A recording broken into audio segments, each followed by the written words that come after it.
Well, as we continue our journey through the New Testament, we're coming to the end of the book of Acts, and this will probably be my last sermon in the book of Acts. Next week, I'll probably switch to Romans. I say that we're going to be reading from both this week, and I always have my ideas when I go into a week, and then sometimes God challenges my ideas midway through the week, and I try to be obedient to whatever He wants to say rather than what I think ahead of time. But this morning I want us to look really at the theme that emerges at the end of Acts, which is the power of story and Paul's testimony. Now, we live in a culture that likes good stories. Now, we bring these stories in different ways than we're used to. We bring stories in today through the movies that we watch, or the short clips that we watch on YouTube, or whatever your favorite platform might be. Some of us still like to read a good book, or we like to read the little snippets, the blog posts, or the little snippets of stories that we see. But we like good stories. We live in a multimedia world, and we're surrounded every day by stories. We're surrounded by this story and that story, this person and that person, and all of these stories are swirling around us. I would say we probably live in the most story-filled culture that has ever existed. Even though there's been more stories, there's never been this many stories in circulation right in front of our eyes. And we live in this story-filled world. As we live in this world that is full of stories, we see a lot of good stories, beautiful stories, sad stories, horrible stories. We just think about the last week, and every one of us, no matter what we've been doing, has been surrounded by each of these categories of stories. There's stories of things that unfolded, the car accident or the pileup that happened south of Hardin this week. That just, man, that resonates with me. We spent, 16 hours on the interstate this week, and to think, wow, in a second, that dust can blow up. Actually, we were in Nampa, Idaho this week, and on a stretch of highway where Janelle's younger cousin was killed in a very similar accident. And we talked as we drove along that stretch of interstate that this is where David passed. And then to come home and to see that happening here in Montana. These horrible stories that surround us, and the sad stories, and then the good stories and the beautiful stories, all mingling together. We kind of get whiplash, or we kind of get deadened to the power of story. We hear, but we hear with callous hearts because we just can't take all of this in. We understand that every person that we encounter has a story behind them. There's not a person in this room that doesn't have a story. There's not a person in this room that doesn't have a story that's full of good and beautiful parts and sad and horrible parts. Things that people have done, things that have been done to people, things that people have experienced. It's this whole gamut of emotion. And it's all of them combined together that makes our story. There's stories that shape us positively, and there's also stories that shape us through challenges. Every one of us has experienced, and I would say every one of us is in the midst of challenges that are shaping us to be who we are and who we are becoming. We like stories. I grew up reading biographies. Now, one of the stories in my past that I don't think I've shared here yet is when I was 4 years old, I was watching TV. I was watching Popeye. And my mom came out of the house and found me and my older brother. Now, he's 4 years older than me, but several inches shorter than me, and he has been since the beginning. I was 4 and much taller than my 8-year-old brother. My mom came out of the house and she found me on top of my brother with a stick to his neck, getting ready to push. And she screamed, "What are you doing?" And I said, "I'm Popeye and he's Bluto." Some of you will know what that means, and some of you will have to YouTube that. And that night, the TV disappeared from my house. I was 4, and the TV didn't come back until I was in the 6th grade. I guess it took that long for them to trust me again. And even then, it wasn't my parents that got the TV. My uncle thought that we needed one, and so gave us an old 13-inch black and white TV. Now, it's hard for me to imagine 13-inch black and white, but that was what it was. So, in the absence of TV and the fact that I lived in the middle of absolutely nowhere, I grew up reading stories. The library of the school that I attended actually had a sale. They were clearing out their library of all of the books from the 50s and 60s, and so they would sell for 10 cents a piece all of the hardcover books that had been in the library. And my mom, we didn't have much money, but she would send me to school with all the dimes she could gather, and she would say, "Go buy some books." And I would kind of lean towards these biography stories. And there was a series of books, and I tried to Google it this week, and I could not find it. But there was a series of biographies that focused on the lives of great leaders as they were children. And so I remember distinctly the story of Walter Chrysler. Walter Chrysler, who grew up in the middle of nowhere, Kansas. We pastored just north of there when we were in McCook, Nebraska. But I remember his first engineering feat as a young boy was when he decided to try out the new technology of a windmill. And that worked really well in the windy plains of Kansas. But it helped him to not have to pump the water every day that he was so tired of doing on his own strength. I remember reading other biographies of other great leaders in our nation's history, and I was surrounded by these stories. And these stories, they fascinated me because they were kids who grew from many of them very meager means, and they become something great. And I was inspired by that. I was reminded that even though I lived in a home that had nothing financially, there was a chance that I could go and be something. I could do something with my life.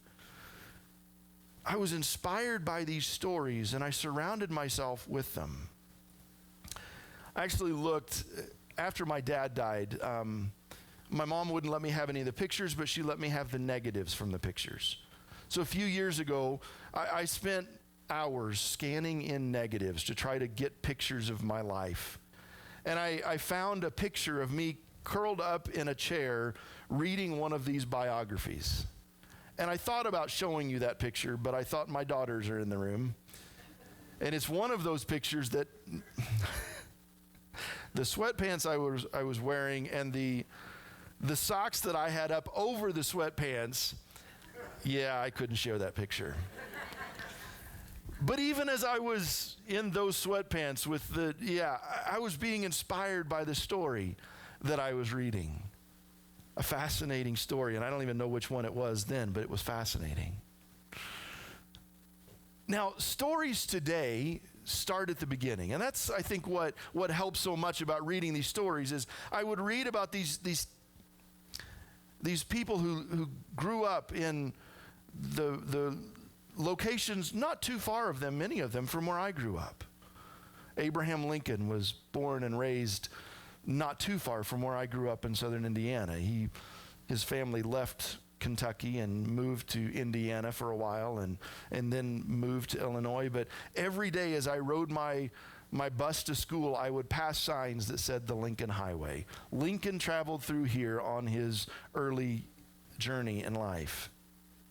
I passed through signs every day as I was going to town to go to school that said John Hay, the birthplace of John Hay. How many of you know who John Hay was? I'm not surprised. John Hay was actually the young secretary who lived in the White House with Lincoln and served in every presidential administration from Lincoln to Teddy Roosevelt in some way or another. A variety of experiences from Secretary of State to personal secretary for Abraham Lincoln, but a very, very influential man. And he was born in the same town that I grew up in. So I would see these signs and these stories would tell me that people from beginnings like mine accomplish something. They would tell the circumstances around the birth and the upbringing, and then they would get up to the adulthood. And the series that I read actually kind of skipped all of the great things that they did. They just focused on how they grew up or the stories of their upbringing. And I loved that. For a lot of the people that I read the biographies for, it was years before I realized what they actually did. But I knew the story of how they grew up. Now, stories in the first century were very, very different. Stories in the first century, for example, Jesus, we know very little of his upbringing. Very little. We spent the first, 5 months of the year looking at the story of Jesus, and we spent maybe a week or two on Jesus' upbringing. That's it. We don't know much. The Bible doesn't tell us much about his upbringing. We know of his birth. We know of the incident in the temple when he was 12. And other than that, we don't know much from Mary's finding out she's pregnant to his ministry starting when he's probably in his 30s. Because at that time, those parts of the story were not of interest. People didn't care how someone was born or where they were born. The focus was on what he taught and what he said and what he did. The ancient world valued a few stories of great people, but not very many. And the stories of great people that they valued were usually the gods or the emperors. They would tell those stories, how the emperor was raised or how the gods came into being, but they really wouldn't tell the stories of the average person. They didn't value the stories of the everyday people because, quite honestly, they didn't value the everyday people. They were commodities to be used to accomplish purposes for those who were in leadership. There were very few feel-good stories from this era. But one of the stories that we do have from that era is the story of Paul. And we know more about Paul's upbringing than we know about Jesus' upbringing, which is interesting. We have different details. We don't know Paul's parents' names, but we know more about where he was raised, how he was trained, and than we know about Jesus. But a part of what we see in the book of Acts, the book of Acts is written by, we believe, Luke, who was a traveling companion of Paul, but Luke is writing to tell us a story. And he repeats this story in the book of Acts several times to help us to see that God is a God who values story. God sees people's stories, and he cares about stories. We see in the book of Acts that God values struggles and brokenness. God doesn't just turn his eye and say, oh, they can't get it together. But God said, I'm with you in the struggle. I'm with you in the brokenness. And we see that played out in the book of Acts. Because what we see in the book of Acts is a God who doesn't give up on someone because of their mistakes. In the Roman world, if you made a mistake, oftentimes it was your head that was required of you if you were a Roman citizen. If you weren't a Roman citizen, then you would end up on a cross. But the story that emerges in the book of Acts, the story that we see in Paul, is that God isn't turned away from our mistakes, but he uses us in spite of them. As we look at Paul's story, Luke actually records this story 3 different times in 28 chapters. And it's a decent-sized story every time. It actually gets longer as we go along. But he records it 3 different times, knowing that whoever was reading this book was going to read it all 3 times. So why is there a need for Luke to tell that story all 3 times instead of just saying, and Paul told his story as I already told you earlier? There's a reason that he told that story over and over. We read that story 1.5 times. I think we're in the middle of reading it the second time now. But twice in the end of Acts. And by reading this story 3 times, we're reminded that we serve a God that values our stories. So I want us to read from Acts chapter 22, the second telling of Paul's story in the book of Acts. Now, Paul is telling this story, and Luke is recording him telling this story, after he's been arrested. The crowds are angry, everybody's stirred up, and Paul has been arrested, in essence, to save his own life, because the people were about ready to kill him, and the Roman centurion comes in and rescues him by arresting him. And then Paul asks him, can I speak to the people? And he says that to the soldier in Greek, and the soldier's like, yeah, I'll let you speak. And then he starts to speak in Aramaic, which is the language of the people. And it says this: brothers and fathers, listen now to my defense before you. And when they heard that he was addressing them in Aramaic, they became even quieter. He continued, I am a Jew born in Tarsus of Cilicia, but brought up in this city.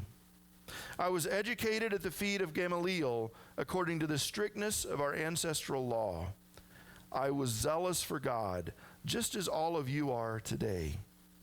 I persecuted this way to the death, arresting and putting both men and women in jail, as both high priest and a whole council of elders can testify about me. After I received letters from them to the brothers, I traveled to Damascus to arrest those who were there and brought them to Jerusalem to be punished. As I was traveling and approaching Damascus, about noon, an intense light from heaven suddenly flashed around me. I fell to the ground, and I heard a voice saying to me, Saul, Saul, why are you persecuting me? And I answered, who are you, Lord? He said to me, I am Jesus of Nazareth, the one that you are persecuting. Now those who were with me saw the light, but they did not hear the voice of the one who was speaking to me. And I said, what should I do, Lord? And the Lord told me, get up and go to Damascus, and there you will be told everything that you have been assigned to do. Since I couldn't see because of the brightness of the light, I was led by the hand by those who were with me and went into Damascus. Someone named Ananias, a devout man according to the law, who had a good reputation with all the Jews living there, came and stood by me and said, Brother Saul, regain your sight. And in that very hour I looked up and saw him. And he said, the God of our ancestors has appointed you to know his will, to see the righteous one, and to hear the words from his mouth. Since you will be a witness to him to all people of what you have seen and heard. And now, why are you delaying? Get up and be baptized and wash away your sins, calling on his name. After I returned to Jerusalem and was praying in the temple, I fell into a trance, and I saw him telling me, hurry and get out of Jerusalem quickly, because they will not accept your testimony about them, or about me. But I said, Lord, they know that in synagogue after synagogue, I had those who had believed in you imprisoned and beaten. And when the blood of your witness Stephen was being shed, I stood there giving approval and guarding the clothes of those who killed him. And he said to me, go, because I will send you far away to the Gentiles. Paul is sharing his story to a people that are angry with him, that were ready to kill him, and they listened quietly up until he said that dirty word, Gentile, other than the ones who were not Jews.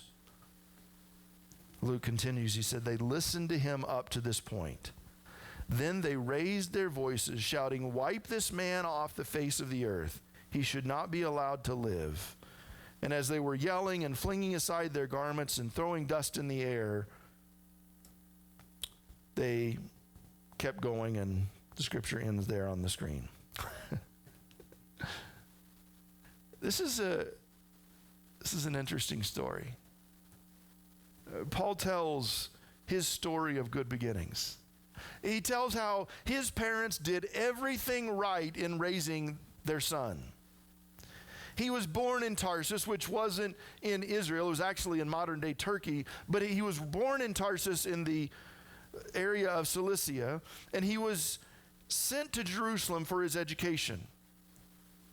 And he sat under the feet of Gamaliel, and we read about Gamaliel in Acts chapter 5.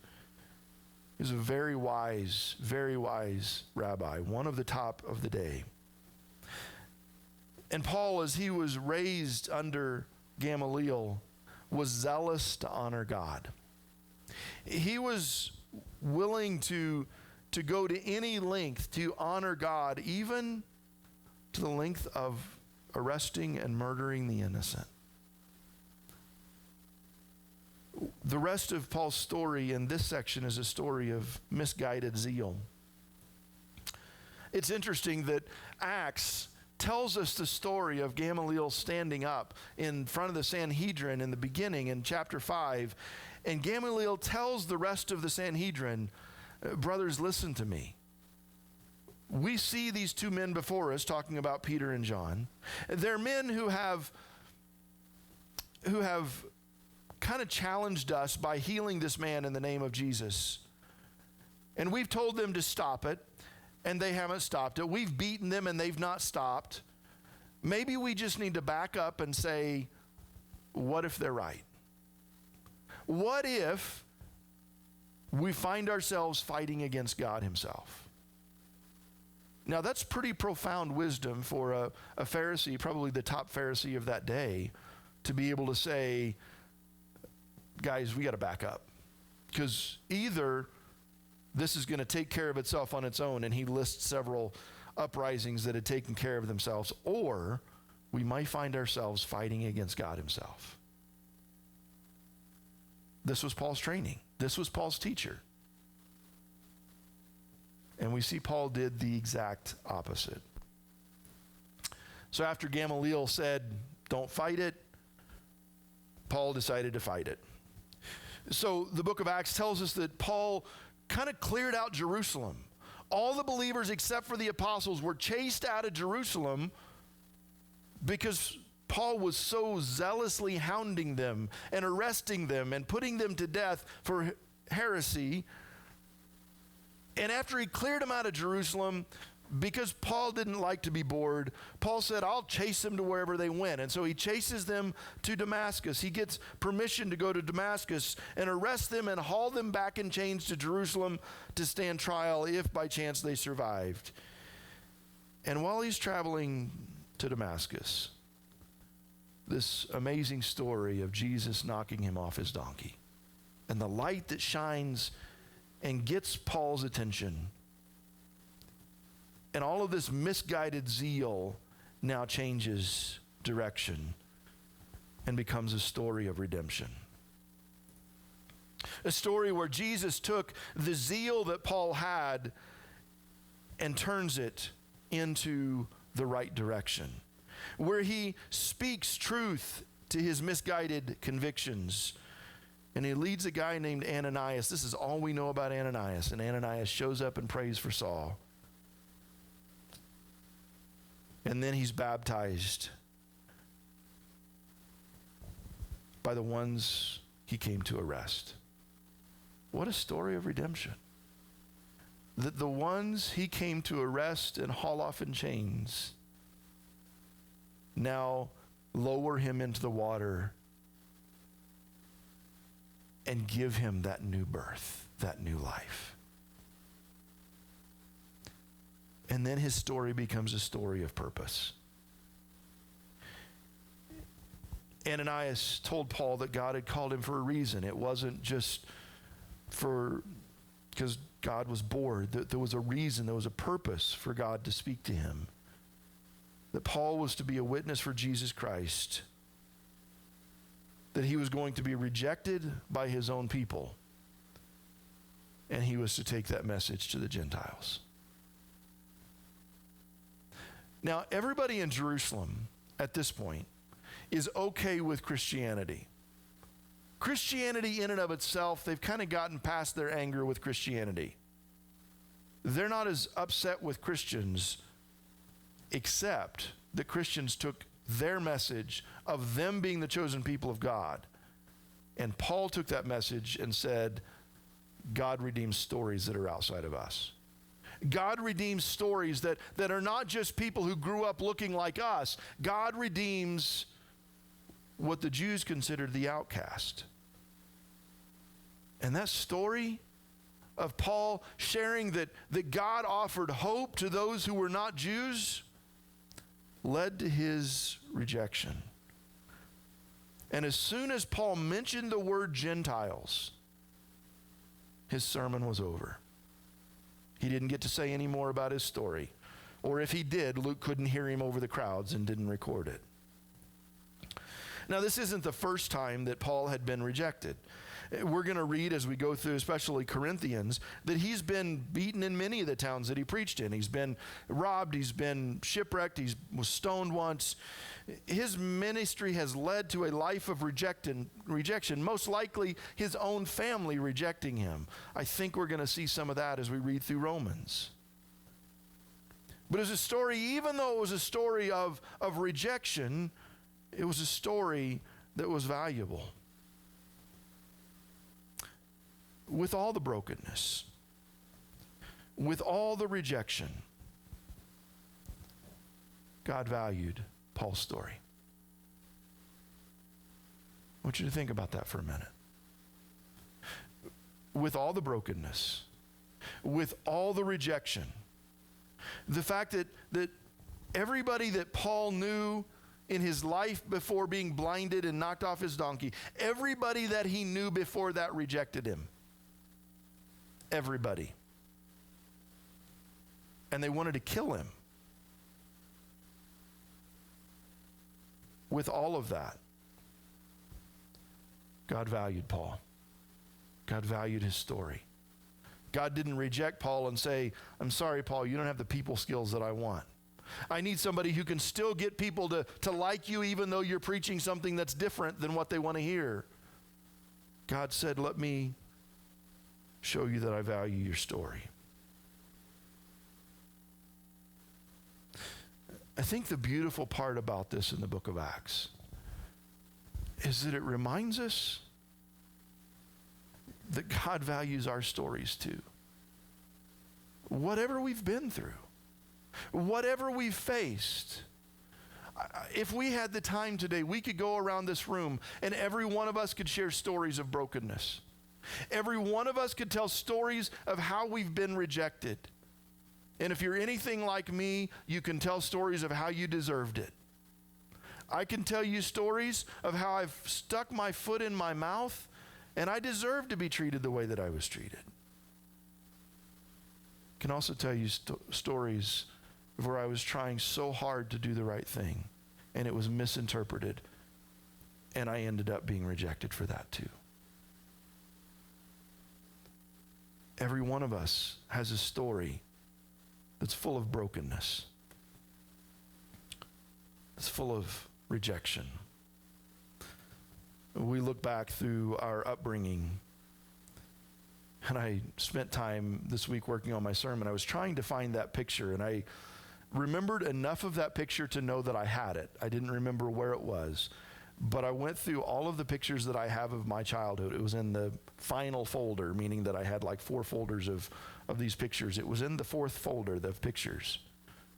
But I kind of relived my life as I was going through these pictures and remembering this part of the story and that part of the story. And there were fun parts of the story. There were pictures of pets. And I love seeing the pictures of Sparky and Tawny and the pets that were dumped by our house and my parents wouldn't let me keep, but I had fun with them while we had them. There were good parts of the story. There were celebrations and holidays. And yet, there were challenges in those pictures too.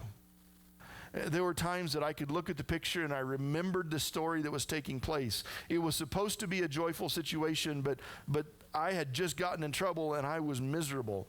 And I could remember several of those things. I'd gotten in trouble and I didn't even know what for. I wasn't trying to do something wrong, but I got torn into by somebody for what they thought was the wrong thing. And as I saw those stories and I reflected on as I saw those pictures, I reflected on the stories behind them. I was reminded that all of this matters to God. That God does care about us, about our stories, and our stories are valuable.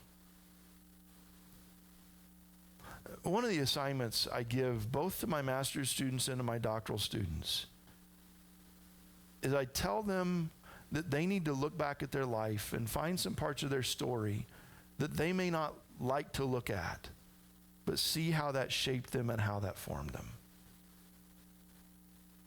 And it's amazing to me, every time I teach one of those classes, every time I give that assignment, I always have a student that will come and say, you know, I never thought about this part of my life in this way.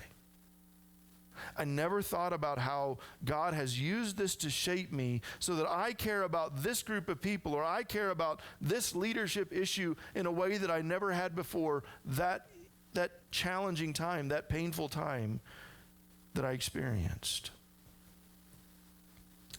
As we understand our story, especially as we understand our story in the light of what God wants to speak into it, it gives meaning to our lives. And so I want us to think this morning about our story. And I put that I want you to take time to thank God for your story. Some of us have stories that's not a quick thing. When I took my sabbatical in 2018, it took me about 6 weeks to come to the point where I could thank God for some of the parts of my story that I didn't want to be thankful for. And there was still a wrestling after that 6 weeks. There's still parts of my story today that this will spark, and it sparked looking at those pictures this week. And I say, God, how can I give you thanks for this? And yet, as I read through Paul's story, I see how God has used his story in spite of the brokenness and rejection. And I realize he can use mine as well. Because God values us, and he values our story.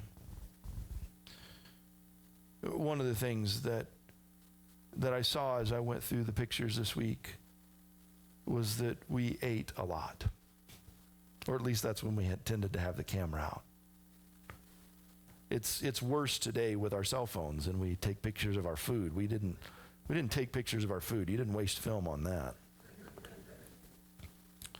But you took pictures, and my family liked to try to take pictures and catch them with food in their mouth. And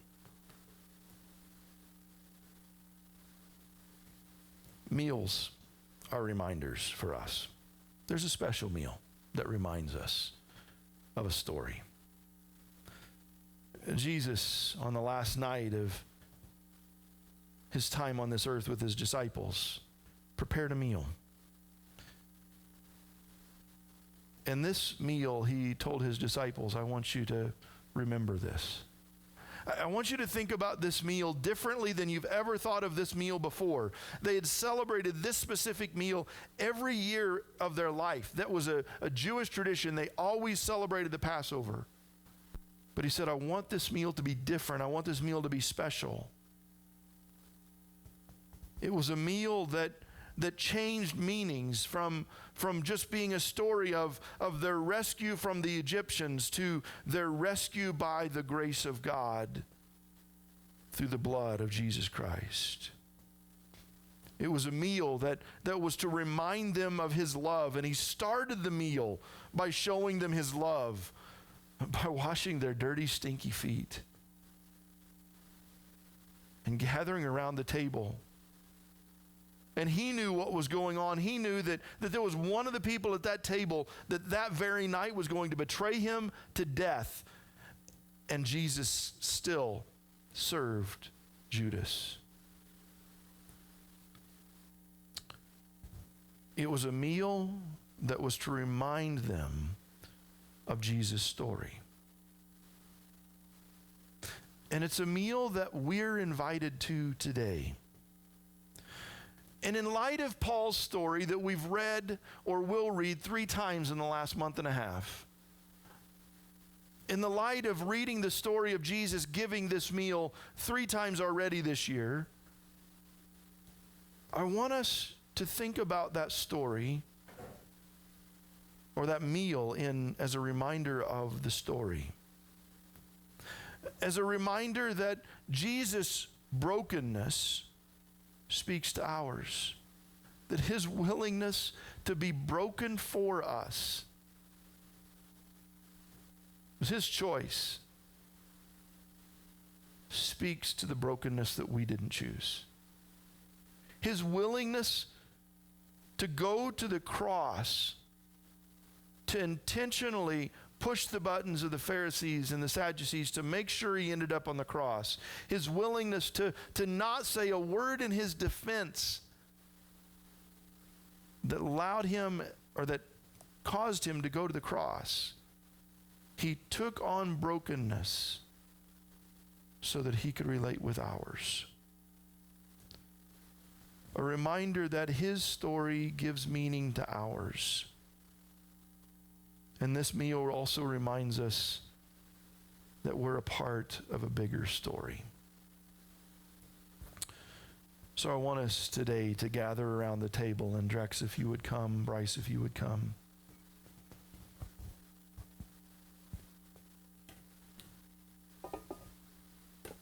In the Church of the Nazarene, communion is not reserved for members. It is open to all who have a right relationship with God. Have the invitation to come to the table. If your heart is not in the right place with God and you would like it to be in the right place to God, there's no better moment than right now to make that happen, to say a simple prayer of, God, I want to be a part of a story that reminds us of your love, a story that gives meaning to life, that gives purpose to life.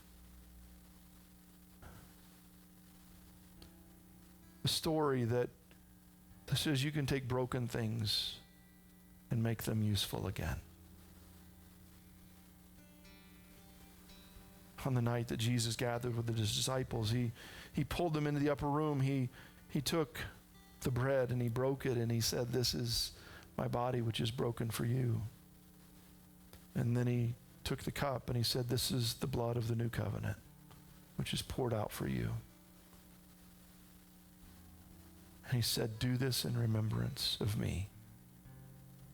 When you're feeling discouraged, when you're feeling challenged, remind yourself through this meal of my presence with you. Remember this night. Remember this meal. Remember my story. And we are invited to that story today. So as Drex sings, Bryce and I will stand here at the front. If you want to come and receive the elements, you can take them back to your seat and hold them in a few minutes. We'll take them together. But I want you just to take a few moments as we hold the elements, as we listen to what Drex is singing, to reflect on what it means to have a story that is valued by God. Its good parts, its ugly parts, to know that God is still at work no matter what we've faced. Come and receive the elements.